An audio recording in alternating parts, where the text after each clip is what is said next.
अब तक बहुत सारे नौजवान बहुत सारे तदफीन में जुड़े हैं, लेकिन इस मरहूम की जो दर्द भरी दास्तान है, मैं चाहता हूं कि आप भी सुने और तमाम इंसानियत भी सुने और इनकी हक़ में दुआएं भी करें कि इंसान कैसे कैसे दर्द से सफ़र से गुजरता है।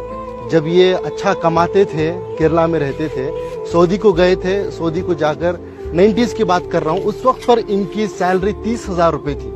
30,000 रुपये कमा कर अपने बीवी बच्चों को इंडिया देकर भेजते थे, बच्चों को काबिल भी बनाया। हम तो बार बार सुनते हैं कि माँ बच्चे को पेट में 9 महीने पालती है, लेकिन बाप जहन में जिंदगी भर पालता है, अपने औलाद के लिए कुछ भी कुर्बानी दे देता है। लेकिन जब बाप के पास पैसा आया, यानी इस मरहूम के पास, शमशुद्दीन साहब के पास, तो इन्होंने बीवी बच्चों को सऊदी को बुला लिया। सऊदी को जब बुला लिया तो इनको भी, यानी इनके वाइफ को भी जॉब पे लगाया गया। वो जॉब करना चाहती थी शायद, तो जॉब को उनको लगाया गया, तो उनकी सैलरी हो गई 60,000, इनकी सैलरी थी 30,000। फिर कुछ ही दिन गुजरे, उनके पास कुछ पैसा आया, उनकी बीवी के पास, इनको अपनी जिंदगी से दूर कर दिया। ये एक दिन था, ये अपनी बेटी से मिलने के लिए, अपने औलाद से मिलने के लिए सऊदी में ही, जो इनकी बीवी अलग फ्लैट लेकर रहती थी, वहां पर जाते हैं। बाप अपनी बेटी की मोहब्बत में एंट्री लेता है, जाता है, बेटी दरवाजा खोलती है, बेटी बाप को देखती है, जैसे ही बाप को देखती है एकदम से दरवाजे को मूछ देती है।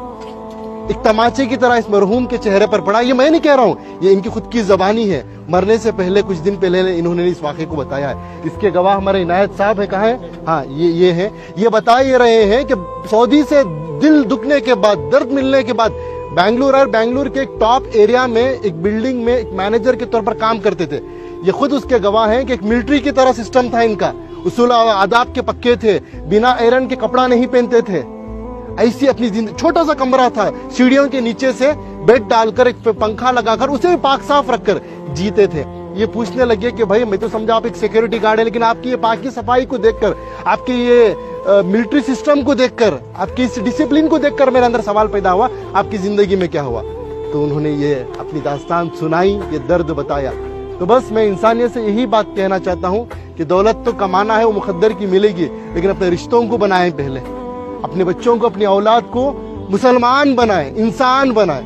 आज पता चला कि इनकी औलाद अमेरिका में है, यूएसए में है, लाखों के रुपए कमा रहे हैं, लेकिन अफसोस की बात, दौलत तो दौलत है, उनके पास बाप के जनाजे को आने की तौफीक तक नहीं हुई। ये अल्लाह का करम है कि अल्लाह ने मुझे और आपको चुना है। मैं और आप आए नहीं यहाँ पर, अल्लाह हमें भेजा है, अल्लाह ने हमें ये तौफीक दी है, तब जाकर इस कब्रिस्तान में आए हैं, इस मरहूम के जनाजे में शिरकत कर रहे हैं। इस मरहूम की नसीब देखिए, आज मस्जिद में नमाज़े के जनाजा अदा हुई। इनाम भाई, बड़ा मजमा था, मस्जिद के इमाम साहब, एक आलिम दीन ने इनका जनाजे की नमाज पढ़ाई, और तमाम अल्लाह के नेक बंदे मिलकर आकर आज तदफीन के लिए जुड़े।